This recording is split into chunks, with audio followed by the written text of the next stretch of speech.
Assalamualaikum saudaraku. Bagaimana kabarnya kalian semua? Semoga selalu diberi kesehatan dan dilancarkan rezekinya.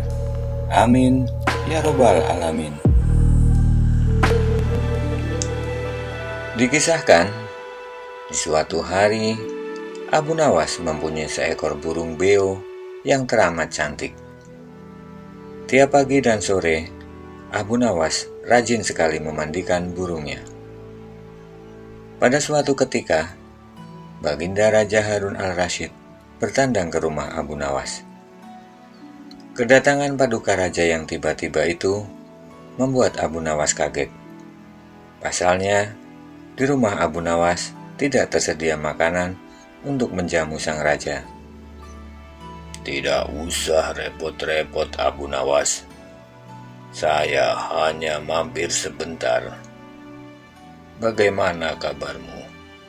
Lama sekali kamu tidak ke istana, ucap sang raja. Alhamdulillah Baginda, keadaan saya baik-baik saja, balas Abu Nawas. Paduka raja kemudian mengamati sekeliling rumah Abu Nawas. Di suatu sudut, mata Baginda tertuju ke pojokan rumah. Paduka raja melihat seekor burung beo di dalam sangkar. Kamu sekarang memelihara burung, wahai Abu Nawas? Tanya Baginda Raja. Betul sekali Paduka yang mulia, jawab Abu Nawas. Sang raja kembali berkata, burung kamu bagus, bulunya juga indah. Saya suka sekali melihatnya. Kalau kamu berniat menjualnya, jangan ditawarkan kepada orang lain. Tawarkan saja kepadaku. Berapapun harganya, pasti aku akan membayarnya. Abu Nawas tidak menjawab. Ia hanya mengangguk. Tapi dalam hati Abu Nawas berkata, mana mungkin aku menjual burung yang tidak berharga ini kepada Baginda?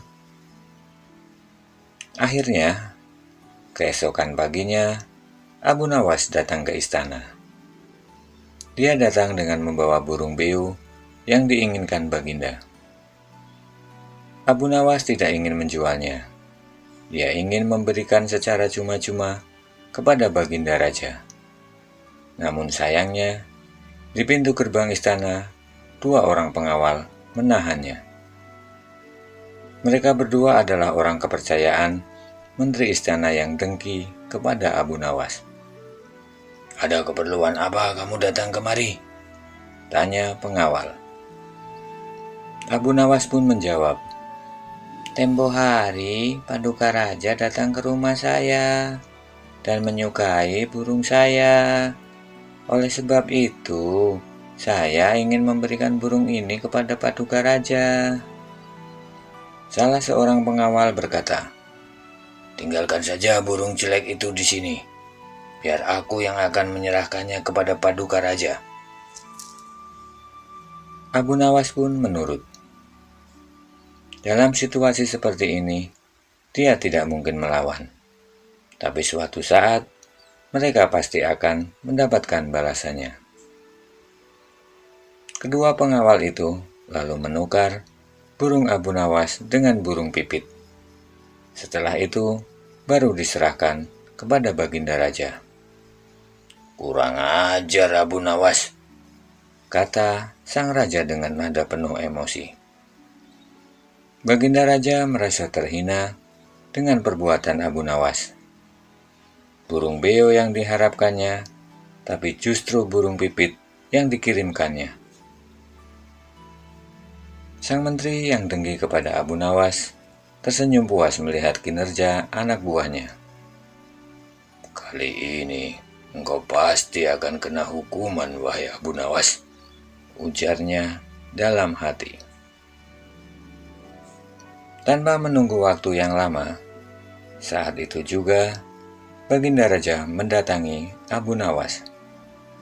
Hai Abu, kalau kau keberatan menjual burung beo kepadaku, Aku tidak apa-apa. Tapi jangan kau kirim burung pipit ke istana. Itu adalah suatu penghinaan buatku. Kecam Baginda dengan mata memerah menahan amarah. Abu Nawas pun kaget mendengar perkataan Paduka Raja. Padahal yang dia kirimkan adalah burung beo sesuai dengan keinginan Baginda Raja. Namun Abu Nawas tidak mempunyai saksi untuk membuktikannya. Sedangkan kedua pengawal yang menghadangnya di istana adalah orang kepercayaan menteri yang dengki kepada dirinya. Abu Nawas pun tidak kehilangan akal. "Begini, Paduka yang mulia," tutur Abu Nawas mencoba meredakan amarah Baginda. "Istana Paduka telah kemasukan 2 orang penyihir." Paduka Raja pun bertanya heran. Penyihir yang mana, wahai Abu Nawas? 2 orang penjaga pintu istana, itulah penyihirnya. Mereka telah menyihir burung beo menjadi burung pipit. Kalau Paduka tidak percaya, tunggulah besok di istana. Paduka akan menyaksikan sendiri betapa hebatnya sihir mereka. Saya masih punya burung 1 lagi untuk Paduka. Sang raja pun bertanya, Burung apa itu? "Burung kakak tua, Paduka yang mulia," balas Abu Nawas. Burung kakak tua? Kamu sendiri kan tahu saya tidak suka dengan burung itu. "Sebentar, sabar dulu Paduka yang mulia. Besok pagi, saya akan ke istana membawa burung kakak tua. Nanti bisa disihir menjadi burung beo oleh kedua pengawal yang menjaga pintu istana." Hari berikutnya, Abu Nawas datang ke istana dengan membawa burung kakak tua. Namun seperti biasa, para penjaga menghadangnya di depan pintu gerbang. Sudah kubilang, Paduka Raja sedang tidak menerima tamu. Abu Nawas pun menjawab, "Maaf, kemarin aku keliru. Sebenarnya, aku ingin memberikan burung kakak tua ini kepada Paduka Raja, tapi aku keliru mengambilnya. Paduka pasti marah-marah mendapat kiriman burung beo tersebut. Semua orang kan tahu Baginda sangat benci dengan burung beo. Maafkan, aku telah membuat Baginda marah." Taruh saja di situ, biar nanti aku yang akan menyerahkannya kepada Paduka. Perintah pengawal istana. Terpengaruh oleh bujukan Abu Nawas, kedua kaki tangan sang menteri itu pun menukar burung kakak tua dengan burung beo. Setelah itu mereka menyerahkannya kepada Baginda Raja. Keduanya bersukaria karena sebentar lagi Abu Nawas pasti akan mendapatkan hukuman yang berat dari sang raja. Paduka yang mulia, ini ada kiriman burung beo dari Abu Nawas, ucap salah seorang pengawal. Sang raja pun terperangah kaget. Ternyata benar apa yang dikatakan Abu Nawas. Kedua pengawal ini bisa menyihir alias menggelapkan barang yang bukan haknya. Ini burung beo, lalu mana burung kakak tuanya? Sindir Baginda Raja yang langsung membuat wajah kedua pengawal itu pucat pasi. Belum sempat kedua pengawal itu menjawab, sang raja langsung menghukum kedua orang tersebut dan mereka dipecat jadi pengawal istana.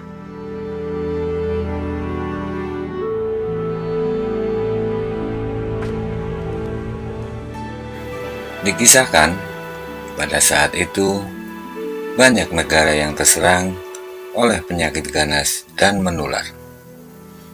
Saking ganasnya penyakit tersebut, hingga banyak orang yang meninggal dunia. Banyak tabib serta para ahli yang mencoba menemukan obat untuk penyakit misterius tersebut. Namun sayangnya, tidak ada yang berhasil. Suatu hari, Baginda Raja Harun al-Rasyid memanggil Abu Nawas untuk datang ke istana. Abu Nawas yang sudah terbiasa datang ke istana pun merasa senang, karena dalam pikirannya dia tentu akan mendapat hadiah dari Baginda Raja. Sesampainya di istana, Baginda Raja pun langsung berkata, "Hai Abu Nawas, kamu tahu saat ini banyak negara yang sedang terserang penyakit misterius. Banyak yang meninggal gara-gara penyakit tersebut." "Benar Paduka, hamba mengetahui hal tersebut," jawab Abu Nawas. "Tadi malam aku bermimpi sangat aneh. Aku mendapat wasiat agar negeri ini terhindar dari wabah penyakit yang misterius itu, maka engkau harus pergi sejauh mungkin dari negeri ini." Abu Nawas pun tertegun mendengar perkataan Baginda Raja. Namun, tidak lama berselang, Abu Nawas pun menjawab, "Baiklah Yang Mulia, demi negeri ini, maka saya akan pergi."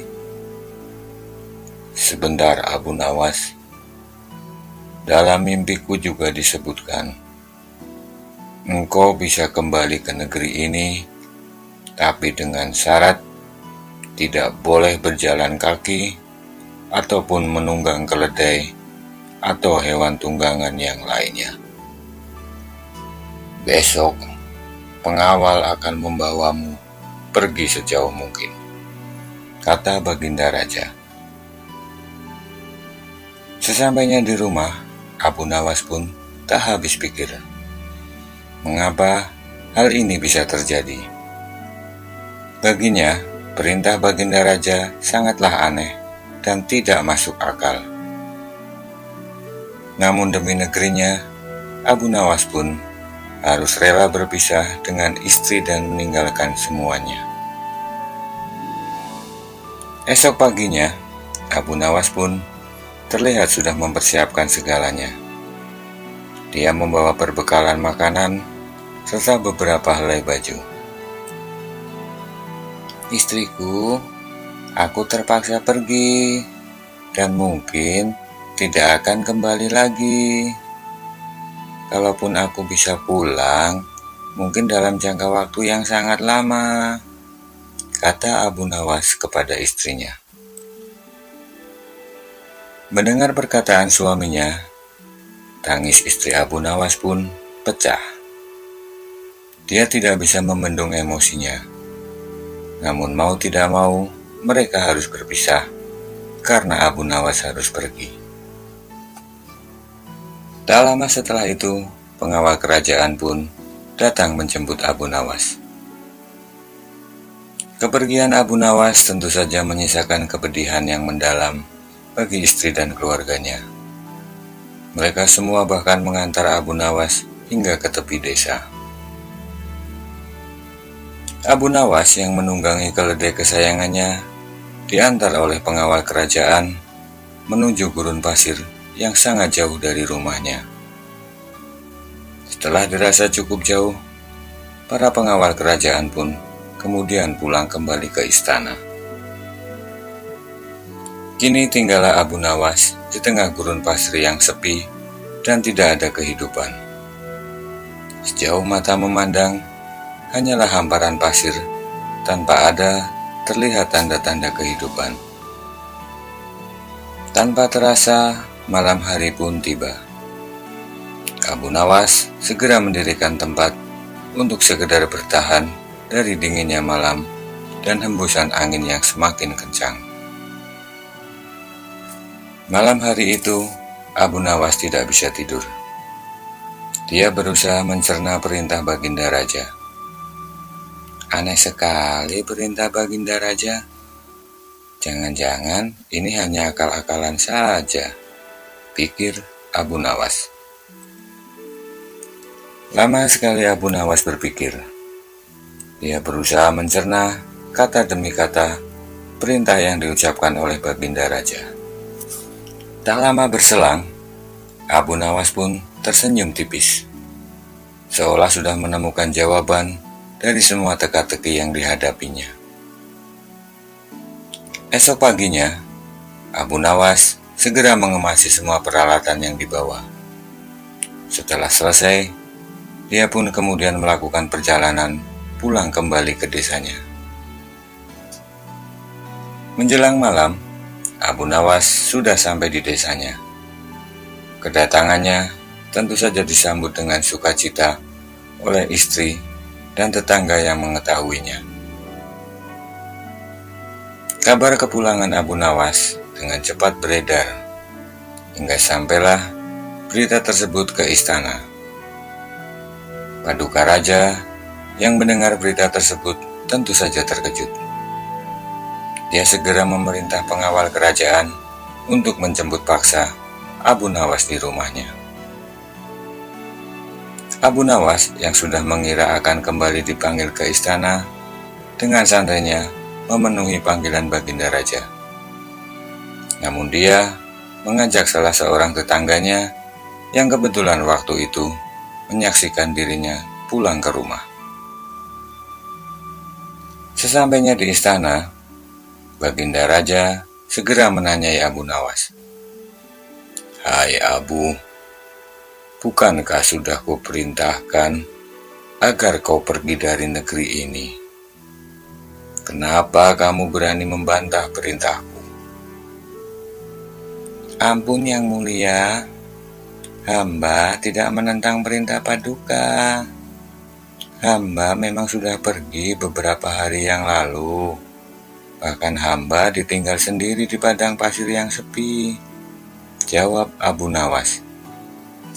"Lalu, kenapa kau kembali? Apa kau tidak kasihan dengan orang-orang jika mereka terkena penyakit misterius yang belakangan ini sedang terjadi?" kata Baginda Raja. "Mohon ampun Baginda, hamba bukannya tidak menyayangi negeri dan masyarakat ini. Tetapi, izinkan hamba berbakti kepada negara dengan mencari obat di negara sendiri. Tidak perlu pergi jauh-jauh," jawab Abu Nawas. "Bukankah Paduka sendiri dulu mengatakan, kalau saya boleh pulang asal tidak berjalan kaki atau menunggangi hewan tunggangan?" lanjut Abu Nawas. "Betul, aku memang mengatakan demikian. Lalu bagaimana kau bisa pulang? Padahal padang pasir itu sangat jauh jaraknya." "Hamba pulang dengan cara bergelantungan di perut keledai Paduka," jawab Abu Nawas. "Betulkah ucapanmu itu, hai Abu Nawas?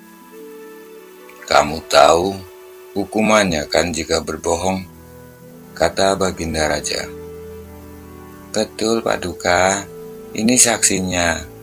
Tetangga saya yang menyaksikan sendiri saya pulang dengan cara bergelantungan di perut keledai," kata Abu Nawas.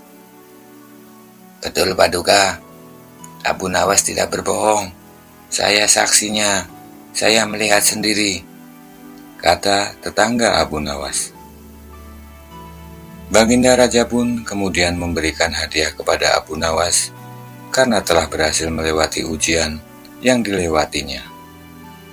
Baginda juga kemudian memberikan tugas kepada Abu Nawas untuk mencari obat bagi penyakit misterius yang saat ini sedang banyak terjadi.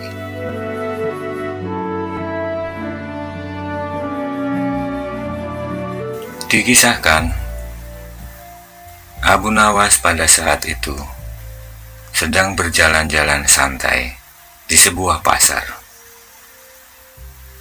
Setelah melihat ke sana kemari, Abu Nawas melihat ada kerumunan massa. Abu Nawas pun bertanya kepada seorang kawan yang kebetulan berjumpa di tengah jalan. "Ada kerumunan apa di sana?" tanya Abu Nawas. "Pertunjukan keliling yang melibatkan monyet ajaib. Apa maksudmu dengan monyet ajaib? Kata Abu Nawas ingin tahu. Monyet yang bisa mengerti bahasa manusia. Dan yang lebih menakjubkan adalah monyet itu hanya mau tunduk kepada pemiliknya saja. Kata Awan Abu Nawas menambahkan. Mendengar penjelasan dari temannya, Abu Nawas pun semakin tertarik. Ia tidak tahan untuk segera menyaksikan kecerdikan dan keajaiban binatang raksasa tersebut. Kini Abu Nawas sudah berada di tengah kerumunan para penonton. Karena begitu banyak penonton yang ingin menyaksikan pertunjukan tersebut, sang pemilik monyet dengan bangga menawarkan hadiah yang cukup besar bagi siapa saja yang sanggup membuat monyet itu mengangguk-angguk. Tidak heran bila banyak di antara para penonton pun mencoba maju satu persatu. Mereka semua berupaya dengan beragam cara untuk membuat monyet itu mengangguk-angguk. Namun, usaha yang dilakukan pun sia-sia. Monyet tersebut tetap menggeleng-gelengkan kepala dan tidak mau mengangguk. Melihat kegigihan monyet itu, Abu Nawas semakin penasaran. Hingga ia pun maju untuk mencobanya. Setelah berhadapan dengan binatang tersebut, Abu Nawas bertanya, "Tahukah engkau siapa aku?" Monyet itu pun menggeleng. "Apakah engkau tidak takut kepadaku?" Tanya Abu Nawas lagi. Namun monyet tersebut tetap menggeleng. "Apakah engkau takut kepada tuanmu?" Tanya Abu Nawas memancing. Monyet itu mulai ragu. "Bila engkau tetap diam, maka akan aku laporkan kepada tuanmu." Lanjut Abu Nawas mulai mengancam. Akhirnya monyet itu pun terpaksa mengangguk-angguk. Atas keberhasilan Abu Nawas membuat monyet itu mengangguk-angguk, maka ia mendapat hadiah berupa uang yang sangat banyak. Bukan main marahnya pemilik monyet tersebut. Ia memukuli binatang yang malang itu. Pemilik monyet itu merasa malu bukan kepalang. Kemudian, pemilik monyet itu pun pergi entah kemana. Abu Nawas setelah mendapat hadiah yang banyak pun kembali ke rumahnya. Ia menikmati hari-harinya bersama dengan istrinya. Di lain hari kemudian Abu Nawas berjalan-jalan lagi ke pasar. Tak sengaja, ternyata ia melihat monyet dan pemiliknya yang sama seperti kemarin. Rupanya kali ini si pemilik monyet sudah melatih monyetnya untuk mengangguk-angguk. Bahkan, ia mengancam akan menghukum berat monyetnya bila sampai bisa dipancing penonton mengangguk-angguk, terutama oleh Abu Nawas. Si pemilik monyet dengan bangganya memperlihatkan kepintaran monyetnya di hadapan penonton. Dia pun kemudian memberikan sayembara. Saat-saat yang dinantikan pun tiba. Kini para penonton banyak sekali yang ingin mencoba dan harus sanggup membuat monyet itu menggeleng-gelengkan kepala. Ternyata tak ada satupun penonton yang sanggup membuat monyet tersebut menggeleng-gelengkan kepala. Setelah tidak ada lagi orang yang mau mencobanya, kini giliran Abu Nawas. Dia pun maju, kemudian ia mengulang pertanyaan yang sama seperti hari yang sebelumnya. "Tahukah engkau siapa daku?" Monyet itu mengangguk. "Apakah engkau tidak takut kepadaku?" Monyet itu tetap mengangguk. "Apakah engkau tidak takut kepada tuanmu?" pancing Abu Nawas. Monyet tersebut pun tetap mengangguk, karena binatang itu lebih takut terhadap ancaman tuannya daripada Abu Nawas. Tidak kalah akal, akhirnya Abu Nawas pun mengeluarkan bungkusan kecil berisi balsam panas. "Tahukah engkau apa guna balsam ini?" Monyet itu tetap mengangguk. "Baiklah, bolehkah kugosokkan ke selangkanganmu dengan balsam?" Monyet itu pun mengangguk. Lalu, Abu Nawas menggosok selangkangan binatang itu. Tentu saja, monyet itu merasa agak kepanasan dan mulai panik. Kemudian Abu Nawas mengeluarkan bungkusannya yang cukup besar. Bungkusan tersebut juga berisi balsam. "Maukah engkau bila balsam ini kuhabiskan untuk menggosok selangkanganmu?" Abu Nawas mulai mengancam. Monyet tersebut pun mulai ketakutan. Dan rupanya monyet tersebut lupa ancaman tuannya, sehingga ia terpaksa menggeleng-gelengkan kepala sambil mundur beberapa langkah. Akhirnya Abu Nawas dengan kecerdikan dan akalnya yang licin mampu memenangkan sayembara tersebut dan meruntuhkan kegigihan monyet yang dianggap cerdik. Abu Nawas pun mendapat hadiah uang yang banyak dari pemilik monyet. Wassalamualaikum warahmatullahi wabarakatuh.